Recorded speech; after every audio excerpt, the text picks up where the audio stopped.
Good time of day, guys. My name is Godzi, and welcome back to another episode of Higurashi When They Cry, Ch.6 Tsumihoroboshi.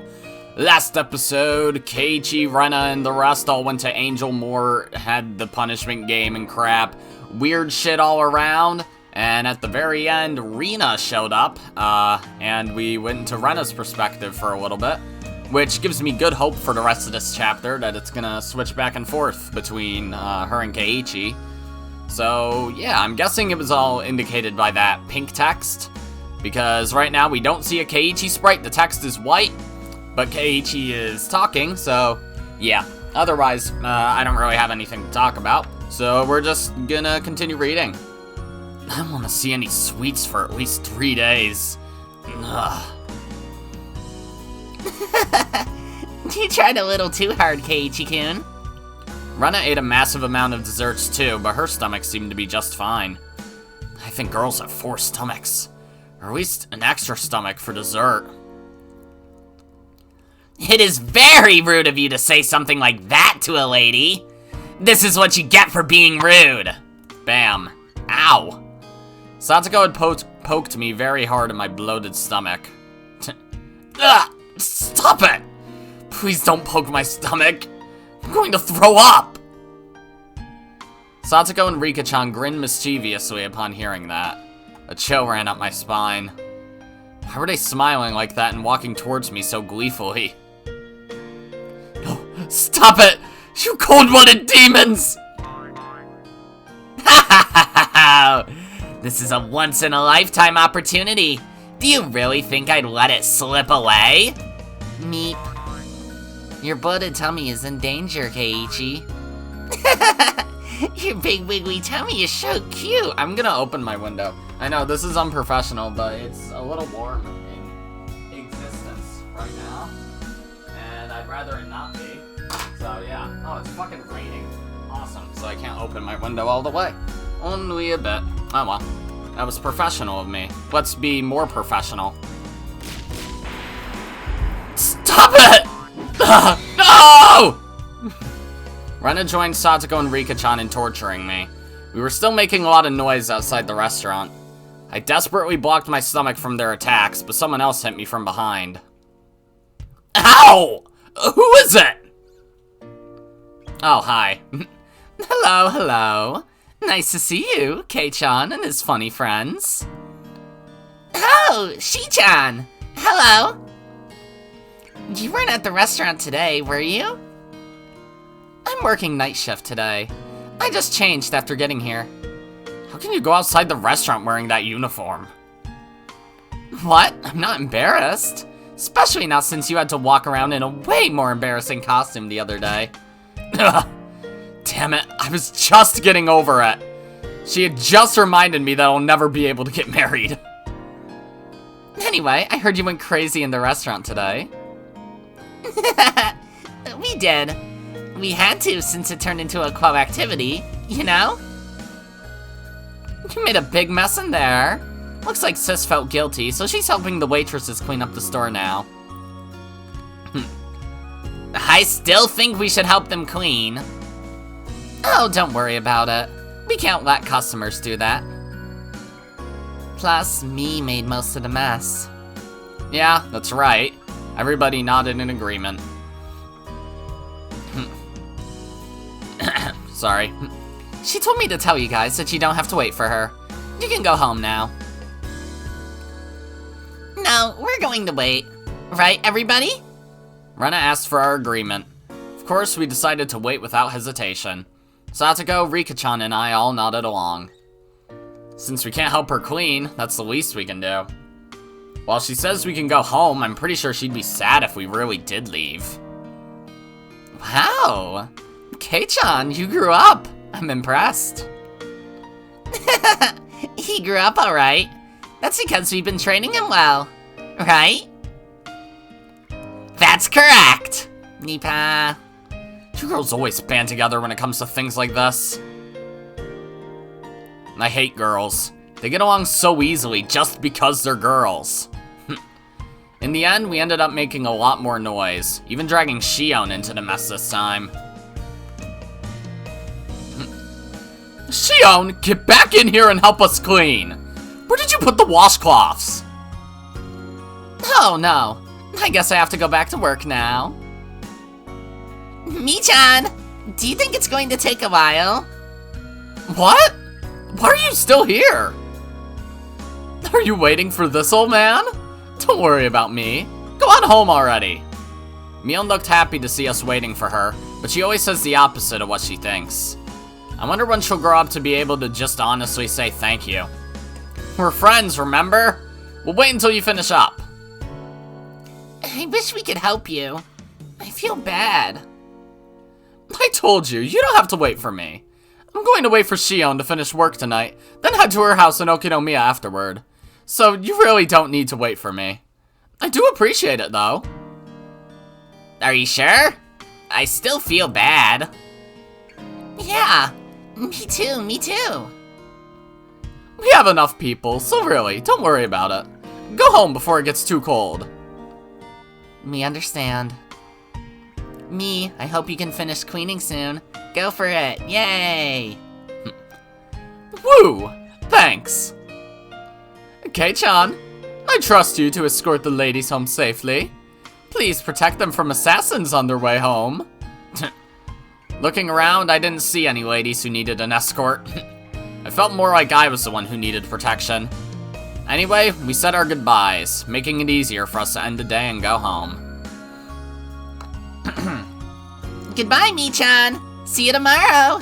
Yep, see you tomorrow. Alright, let's go then. We waved at Mion until she went back inside the restaurant. And after that, we all got on our bicycles and left Okinomiya.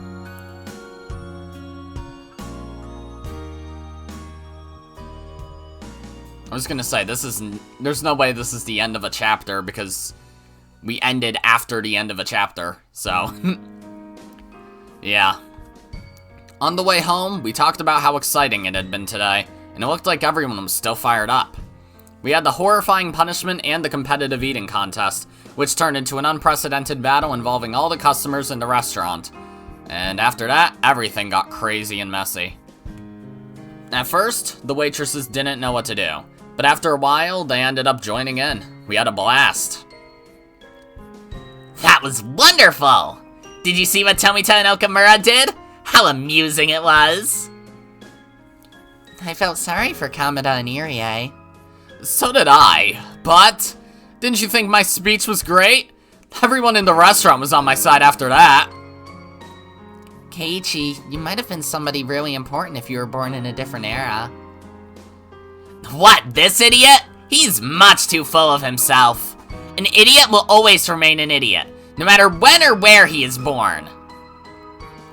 If he was born 100 years earlier, he might have gotten printed on bills. Money with Keiichi-san's face on it? How pathetic. They would only be worth 200 or 300 yen at the most. Satoko and Rika-chan kept up their continuous chatter. I was a bit tired after today's events, so I just listened quietly. I noticed the wind was getting colder. Our shadows were getting longer as well. Satoko and Rika-chan still had a lot of energy left, but what about Rena? She'd been very quiet. Maybe she also had a stomachache from eating too much. I looked at Rena to see. However, I was wrong. Rena was... I didn't really know how to describe it. She looked very satisfied. She looked like she really did have that much fun. She looked like she was as happy as she could ever be. I could tell all that without her saying a word. When I looked at her, it made me realize that the word fun wasn't enough to describe what we did today. Seems like you had a lot of fun. What about you, Keiichi-kun? I had a blast too. I wish we could have as much fun tomorrow and the day after tomorrow too. I feel the same way. I wish from the bottom of my heart that the time we spent in the restaurant today would last forever. Wow, it's kind of poetic. Don't you agree, Keiichi-kun? Rena didn't notice that I made fun of her. I might have been a little tactless. Suddenly, I regretted having said it. I do. I totally agree with you. But, you know something? Today's not the only day that's filled with happiness. A cool wind blew through her hair.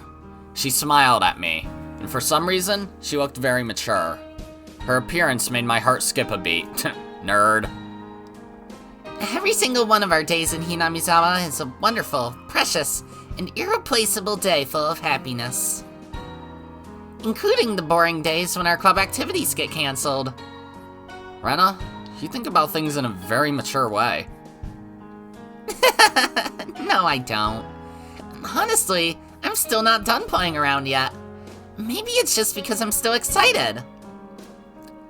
Rena laughed, and that made me laugh too. Satoko thought that we were laughing because we said bad things about her, and she started bugging me about it. Once again, we made a lot of noise like we always do.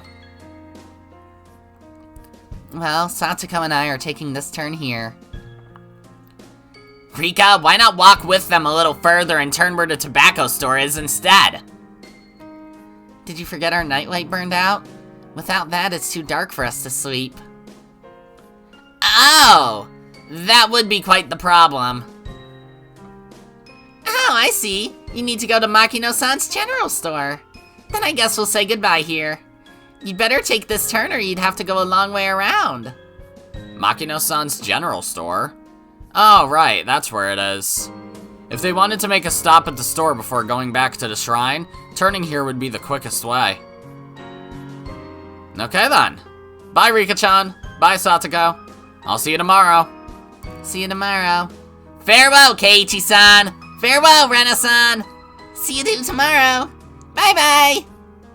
Rika-chan and Satoko waved at us many times, then took the narrow path through the field. Once the noisy girls were gone, it went especially quiet all of a sudden. It even made me feel as if the sun had set in an instant. I don't know why I put emphasis on me there. I could see my house by now, which everybody called the Mayabara Mansion.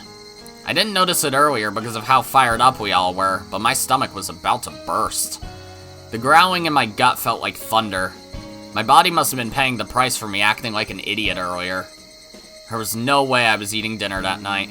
I need to tell my mom before she started cooking. But before anything, I had to get to the bathroom. Ugh, my stomach was churning. Oh boy, it really didn't sound good. We got to the place where I'd always meet Rena in the morning and say goodbye in the evening.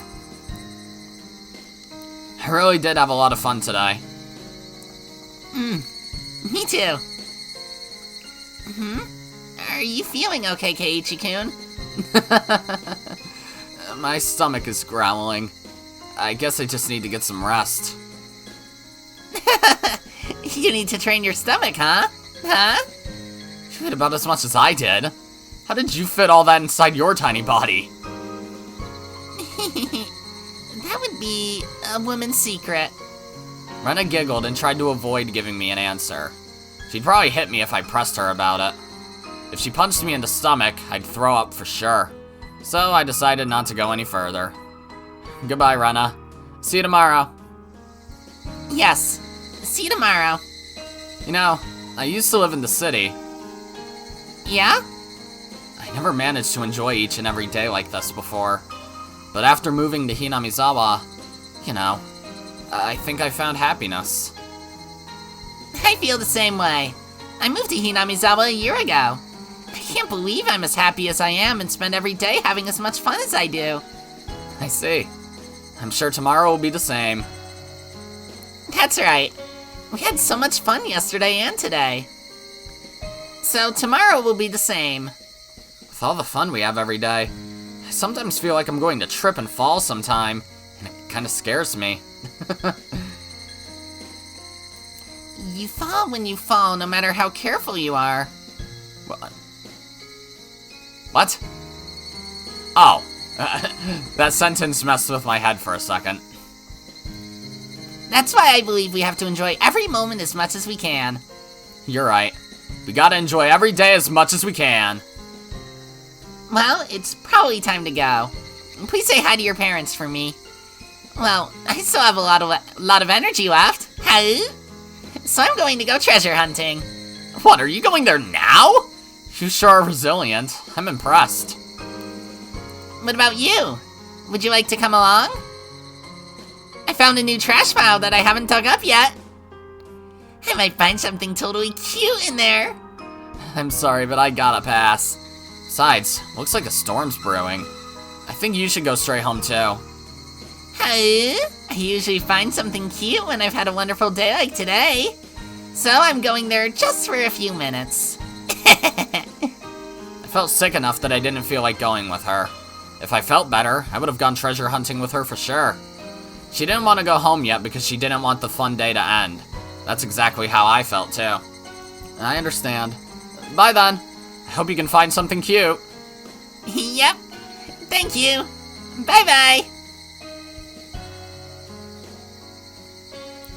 Oh, okay, we're in her perspective now. I mean, I guess that makes sense, because what's Keiichi about to do? Go shit his brains out? Woohoo, how fun. Keiichi-kun... Yeah, I can't read. Keiichi-kun waved over and over as if he didn't want to say goodbye yet. But after a while, he was gone. Well, I had to go too, because I was going to go treasure hunting. I love cute things. I had such a wonderful day today that I'm sure I'm going to get lucky at treasure hunting.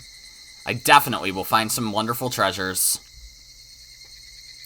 Okay. I pedaled my bicycle with determination. Haha, easy joke, whatever. That's the last time I'm ever making that joke. Because the next time I do, I will die on the spot. My house was nearby, but I took another street that led to the damn construction site. It might have been okay to go home just then, but I hesitated to go, since I didn't want to be seen. I had so much fun today, and I wanted to continue feeling happy as long as I could. It was already getting late, but I felt like it was getting dark faster than usual. Just like Keiichi-kun said, the clouds in the sky were growing darker. It might start raining hard.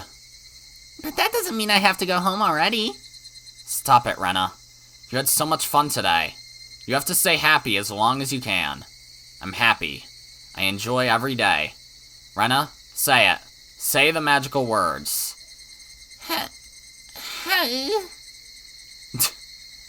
Okay?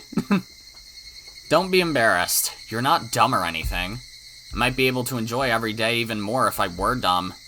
If so, dumb is what I'd want to be. I'm going to find something so cute and take it home with me. There, I said it. I'm sure I can find something cute. As long as I believe it's cute, anything can be that way. I should fill my heart with happy memories of today and yesterday. I should look forward to the happiness I'm going to receive tomorrow and the day after tomorrow, too. Okay. I reached the damn construction site. A mountain of trash loomed before me. I parked my bicycle and walked down the mountain of trash and scrap. This place is my castle. It would be incredible if anyone else came to this mountain of trash.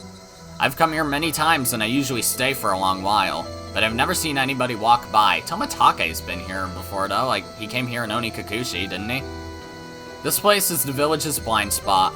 I heard that many people came here all the time during the dam wars, but it was abandoned after that. The villagers no longer need to come here, and some people even forgot about it entirely. It seems like they dump trash here at midnight, but I've never seen a truck actually dumping trash at least. If they dumped new trash more often, it'd give me more time to kill. But it looks like it's not going to happen for a while. I walked down the slope of the trash pile, all the way down to the bottom, and headed behind another pile. Nobody ever comes here. I've come here many times and I usually stay for a long while, but nobody has ever come to mess up this place. Not even the other kids from my school come here. They all believe that the arm of the manager of the construction site is buried somewhere in the trash piles, and they also believe the whole place is haunted. They told me that a ghost with one arm still wanders around here, looking for his missing limb. Sadly, I haven't seen the ghost either. I'm not scared. In fact, I'd rather like to meet him. I wouldn't mind helping him find his arm. If he's feeling lonely, I'd want him to be my conversation partner. There's a station wagon buried in the trash pile. It doesn't have tires, but other than that, it still looks like a station wagon. This station wagon is my secret hideout. Unfortunately, the sliding door and rear doors don't open. So whenever I want to get in, I have to enter the car from the passenger seat and crawl into the back from there.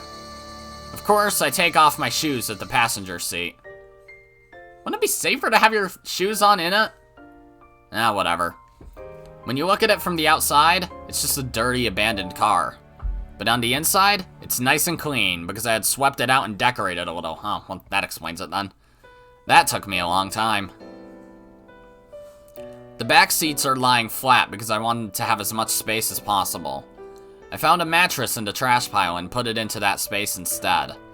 It was a bit dirty, so I brought a bedsheet from home and covered the mattress with it. I put my favorite cushions on top, and with that, it turned into a perfect bed. I've put cushions and stuffed animals everywhere. That's not all. Look at this.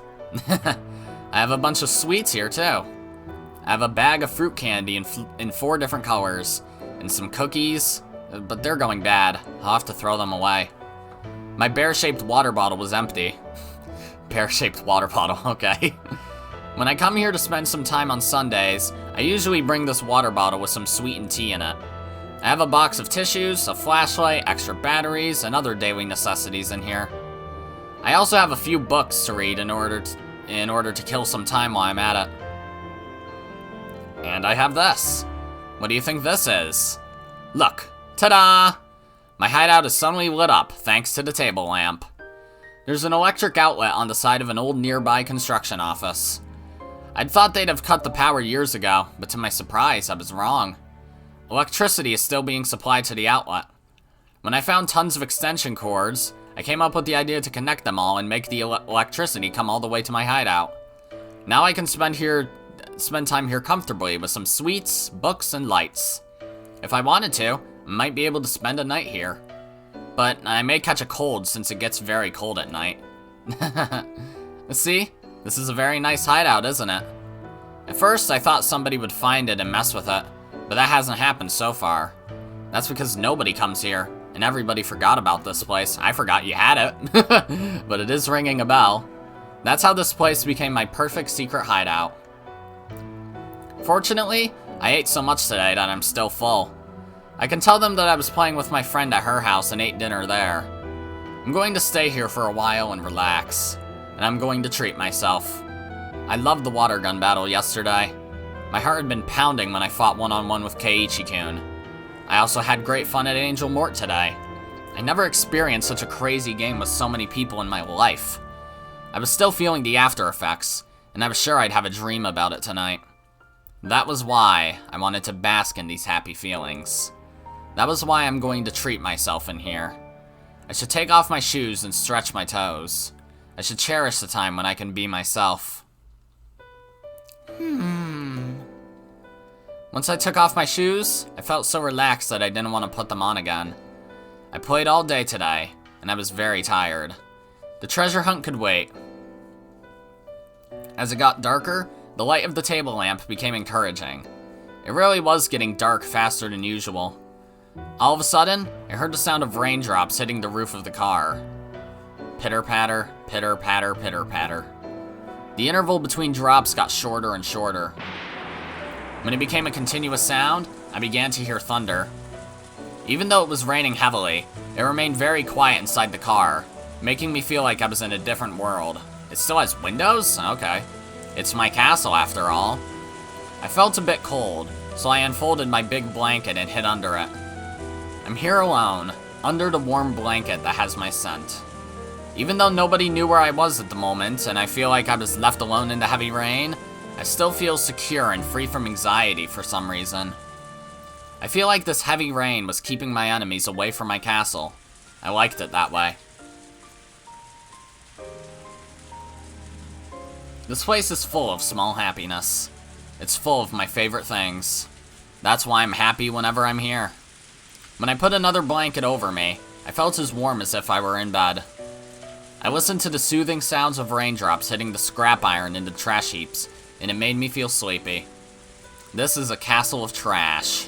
This trash came here because nobody wanted it. This is where it lives. This is a country where unwanted refuse lives together. Okay? I felt like I fit in here, but at the same time, I knew it was just a temporary place for me, as there's somewhere I had to go back to. No, I shouldn't think about things like that. Whenever I realize that I don't belong here, I remember I'm in the middle of a very dirty pile of trash. I should just doze for a little bit longer. Thinking is poisonous. I wanted to keep myself out of that poison, so that the kind Rena within me could stay pure. A little bit longer. Just a little bit longer, and I closed my eyes. Okay.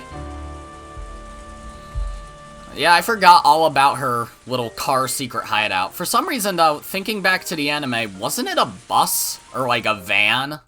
Like, it was a relatively big car, wasn't it? It wasn't just, like, a regular old sedan or whatever. Whatever. Okay, my mother was a very busy woman. The harder she worked, the more her work was valued, and she kept getting promoted. She sought to go higher and higher. She was always shining, and she was my hero. My mother started her career as a fashion designer at a small clothing factory in Okinomiya. My father was a designer too. They met through their jobs, and soon got married. They lived in a small apartment in Okinomiya, but they moved to my grandma's house, our current house, in Hinamizawa when she got pregnant with me.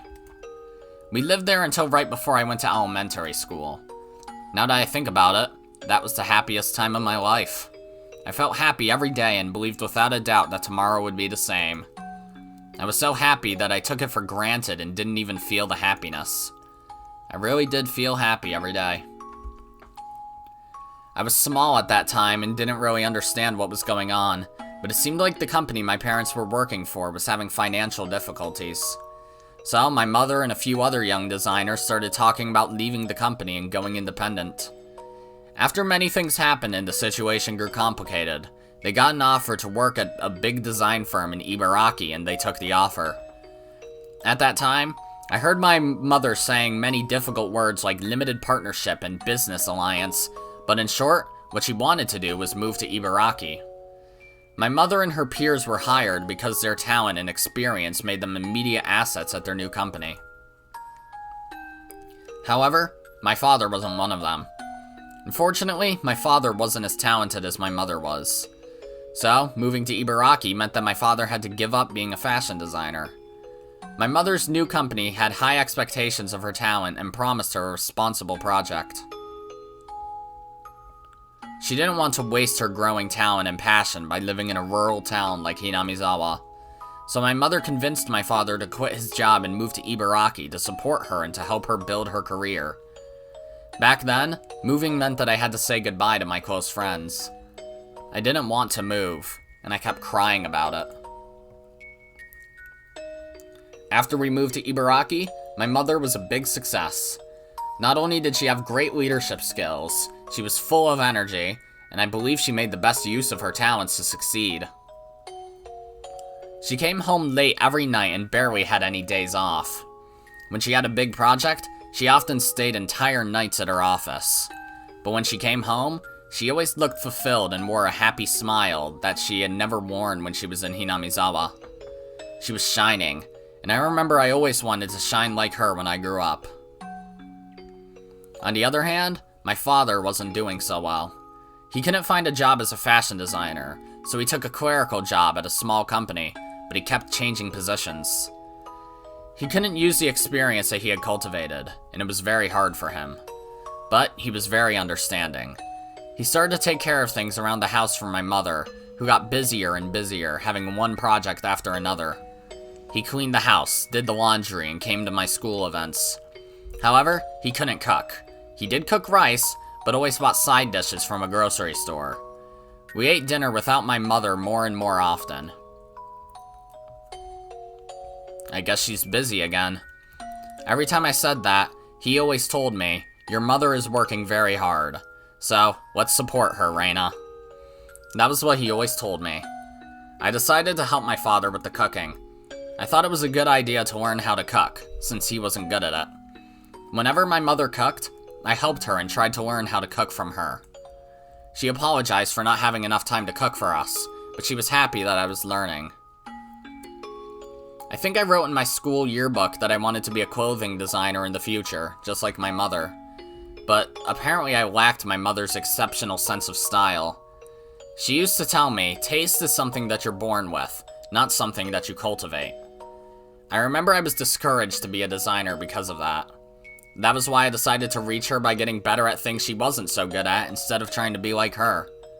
I wanted to be good not only at cooking, but also at doing things around the house such as cleaning, doing the laundry, and grocery shopping. I remember my father was really happy that I did all that for him because he wasn't good at it at all. He couldn't find a job and spent a lot of time at home, so he seemed to enjoy spending time doing the housework with his daughter more than anything.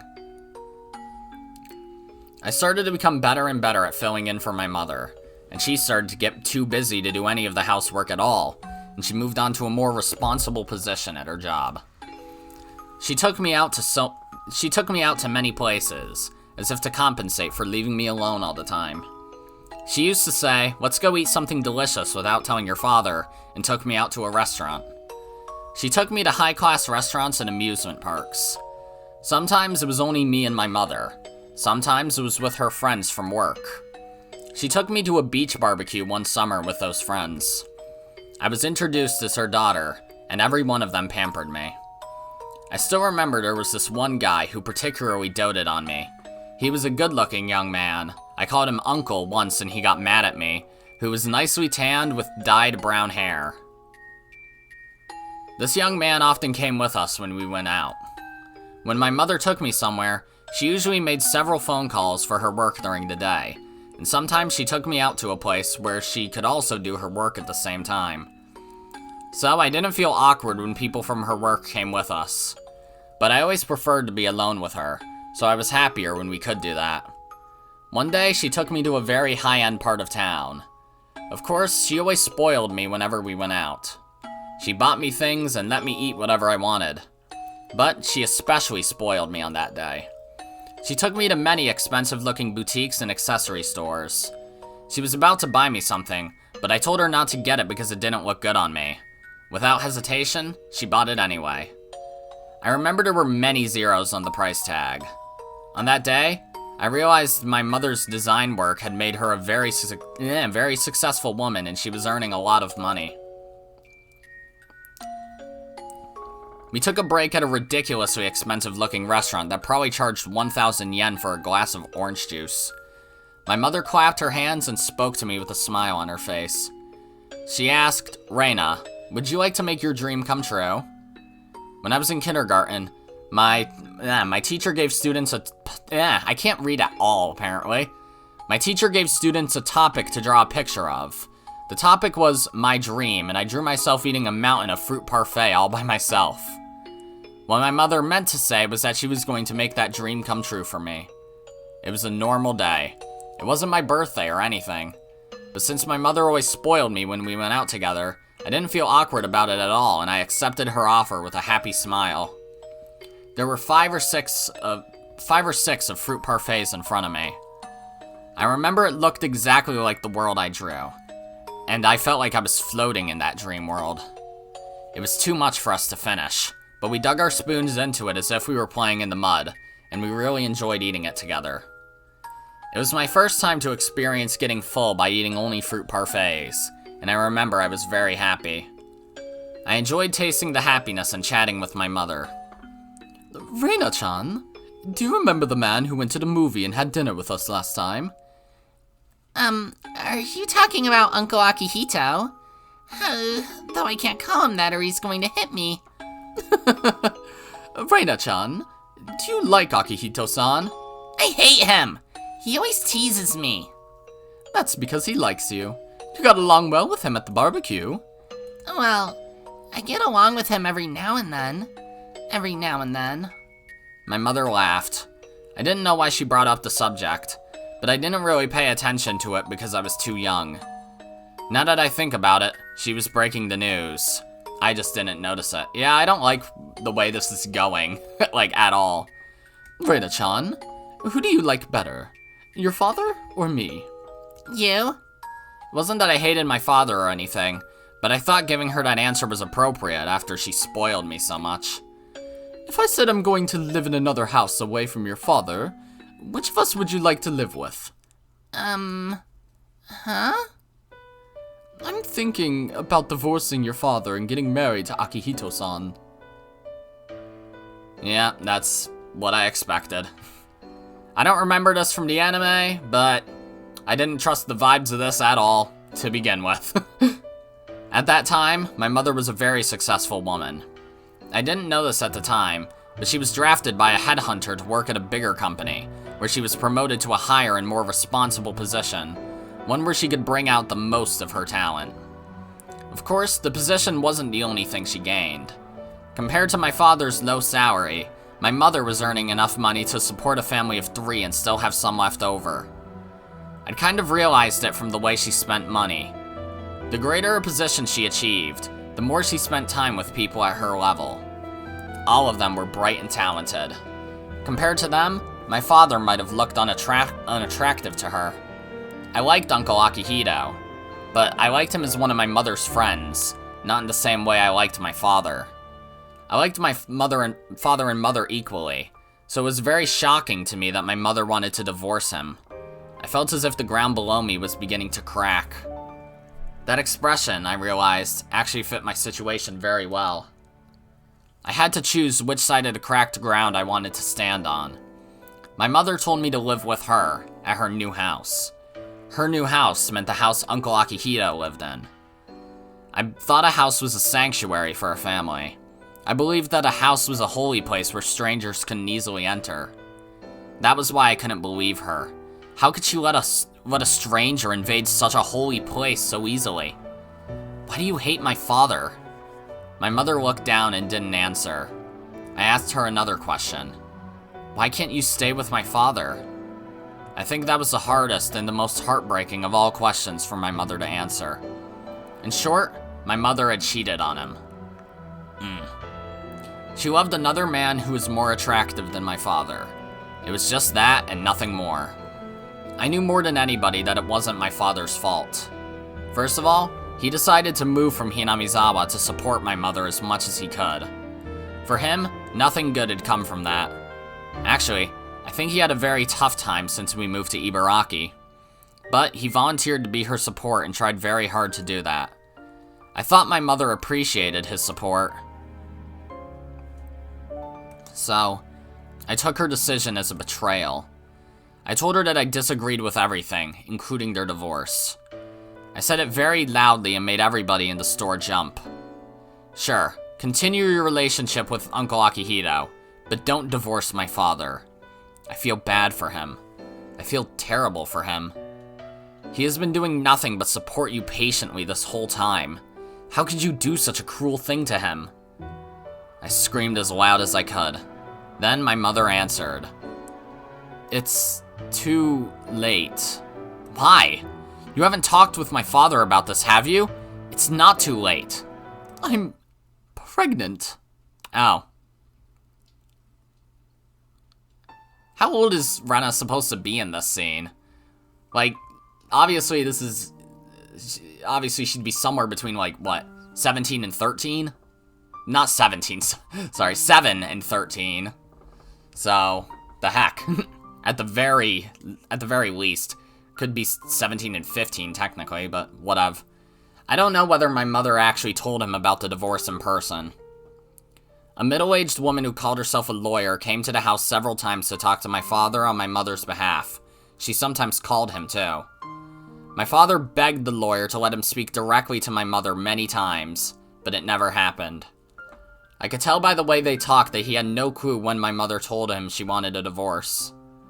Well, again, I'm not even sure if she told him in person. The lawyer told him not to meet my mother, not to call her at work, and many other things too. To top it all off, she told him not to see my mother ever again. He wanted to talk to her. He called some of their mutual friends, but he only found out the name of the guy she was having an affair with and nothing more. He asked me, "Do you know the guy?" I told him I do. I also told him that he was a funny guy and had given me candy many times. I'll never forget how he looked when I told him that. He hit me for the first time.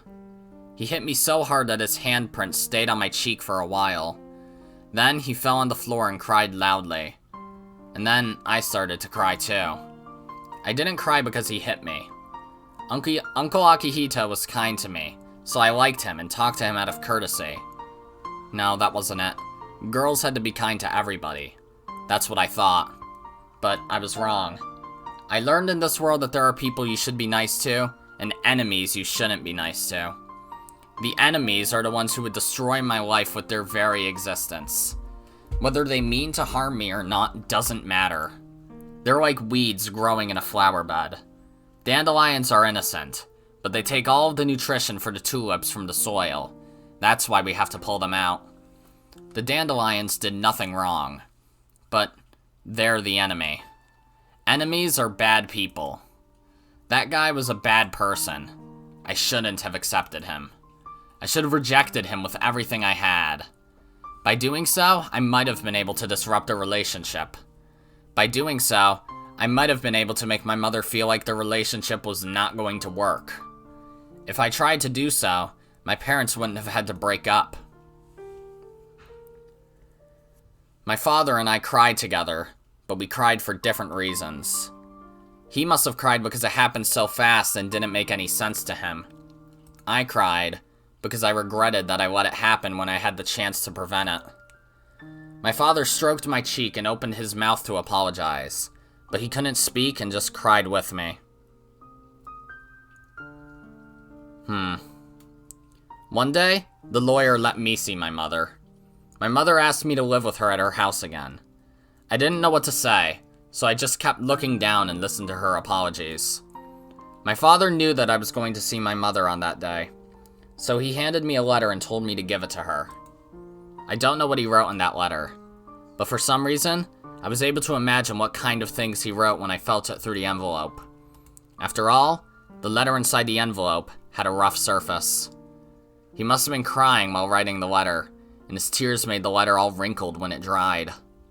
My mother took the letter from me, told me that she'd read it later, and was about to put it in her bag. I stopped her and told her to read it there. I wanted to see how she was going to take the last words that my father had left to her. But my mother didn't read it. She told me she wanted to read it alone later, and she put it in her bag. At that time, I realized. No, it was more than that. I should say, I knew, because it was so obvious.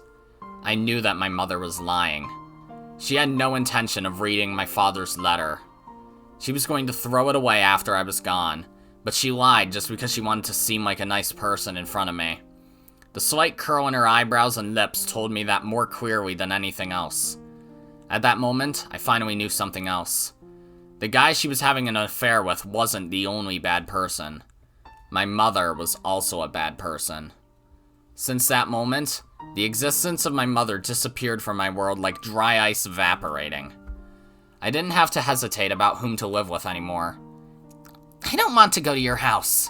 The Ryugu house is my home. I don't want to see you anymore. Please, don't even call me. But Rena, if you live with your father, you won't have... At that moment, I hated my name for the first time in my life. Please, don't call me Rena ever again. I have to go now. Goodbye. Those were my last words to my mother. No, to the woman who used to be my mother. After that, I spent many days without feeling anything. I didn't know if the days were long or short. I didn't know which season I was living in. It was supposed to be nothing out of the ordinary, not having my mother around.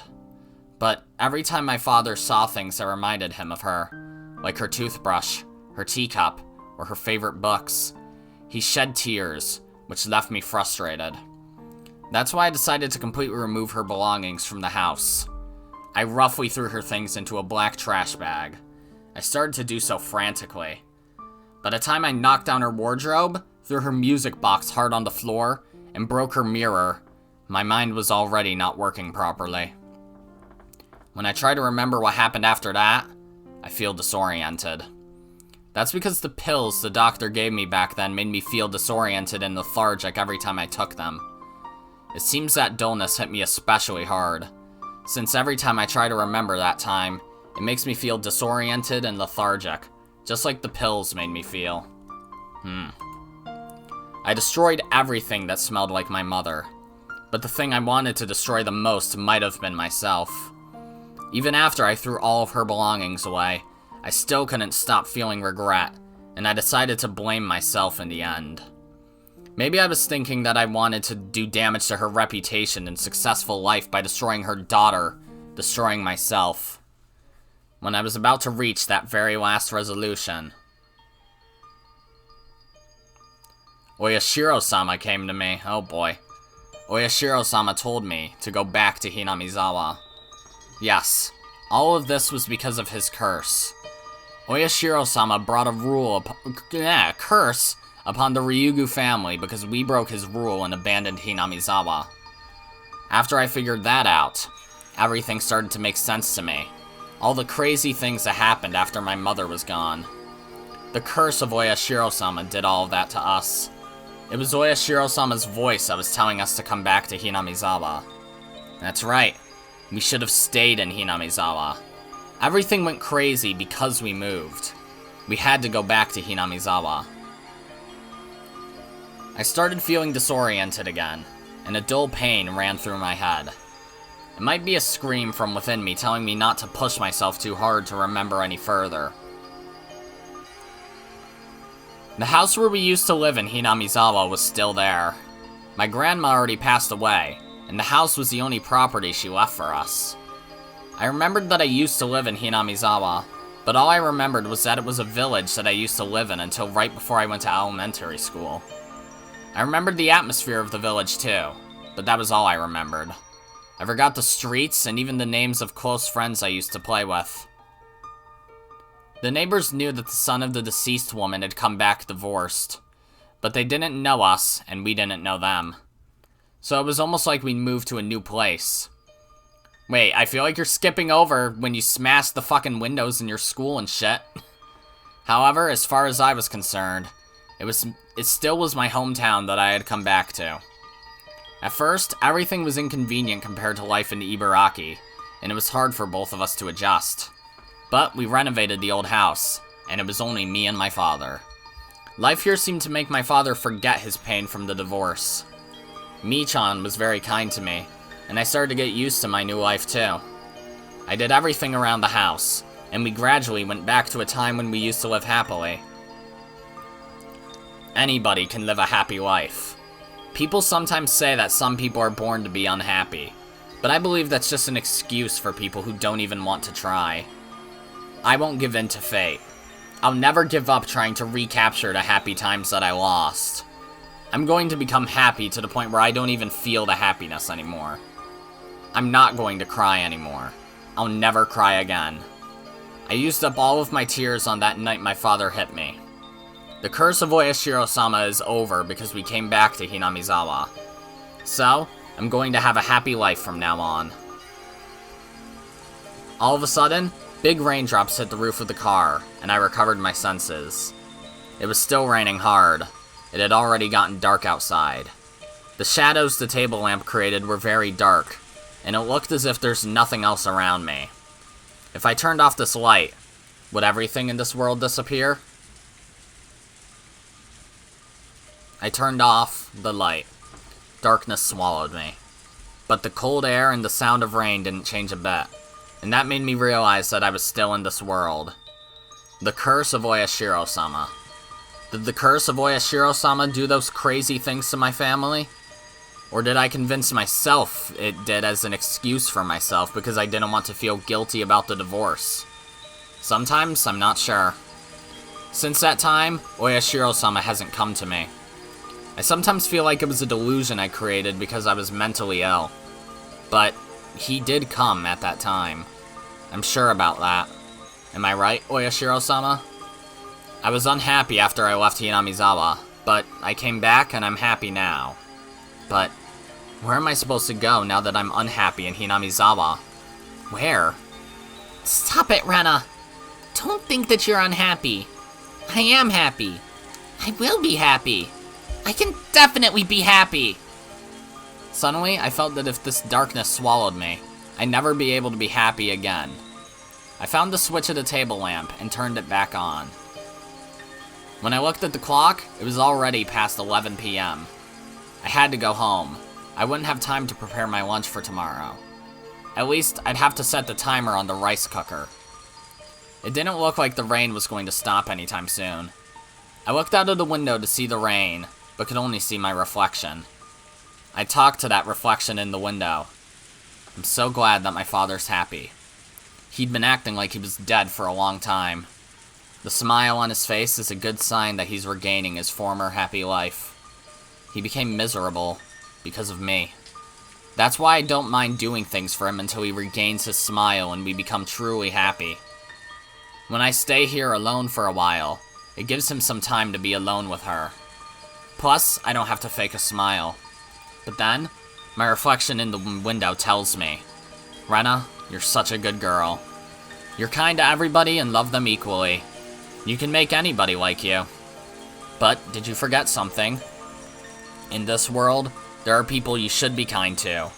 And enemies that you have to reject with all you've got. I thought you learned that lesson. No, don't listen to her. My reflection is always mean. She always says mean things and makes fun of my worries. But she always tells me things that I can't say myself. Let's go home, Rena. To your home. Forget about the mean Rena in the mirror. I was a bit hungry by then. After all the desserts I ate, I still got hungry. I almost forgot. Rena-san bought me a shortcake. I've never had a shortcake from Angel Mort, but I bet it'll taste good. I'd have to give my thanks to Rena-san the next time I see her. Rena-san speaks in a way that makes it very clear how she grew up, but I'm sure she's a good person. That's because she's so good to my father. I did everything I could to make my father smile, but I failed. On the other hand, Rena-san can put a big smile on his face so easily. I have to thank Rena-san. I have to thank her for cheering up my father. But I don't know why. I just don't like her perfume.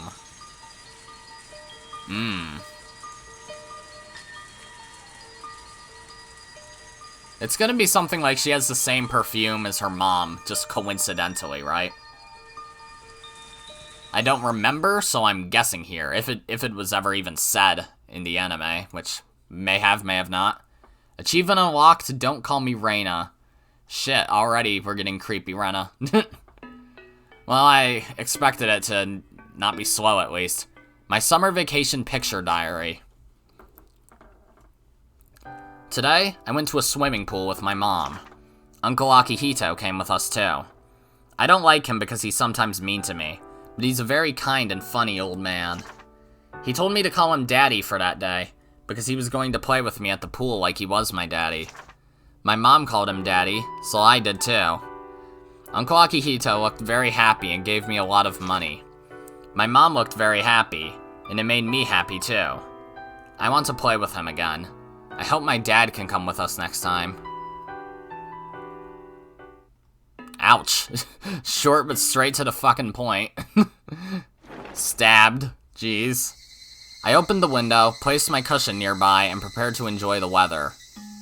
But she came over and disrupted my peaceful evening. She always ruins my time of solitude. Oh. Okay, Rika, huh? You look pleased. Oh, that's right. You ate lots of your favorite sweets today. This girl loves sweets more than anything.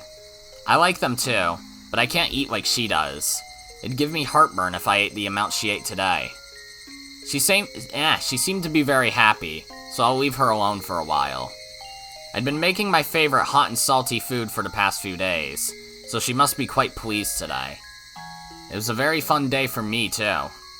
I just wanted to enjoy the memory of the excitement I felt today by sitting here quietly, enjoying the sunset. But when I looked up at the sky, I saw some thick clouds forming there. The wind was a bit cooler than usual. It might start raining soon. People say that when deep-sea animals come up to the shallows, it's a sign of a big earthquake or a tsunami. We saw a very rare fish that dwells in deep water in the shallows today. Just as the ancient stories of sea monsters say, people hate deep-sea animals and tend to interpret them as omens of disaster. It didn't matter if they showed up alive or dead. I said something interesting just now. Even if they showed up alive or dead, it was an omen of disaster. Oh, it might start raining soon. Yeah, I know. You don't have to tell me. I'll get the laundry.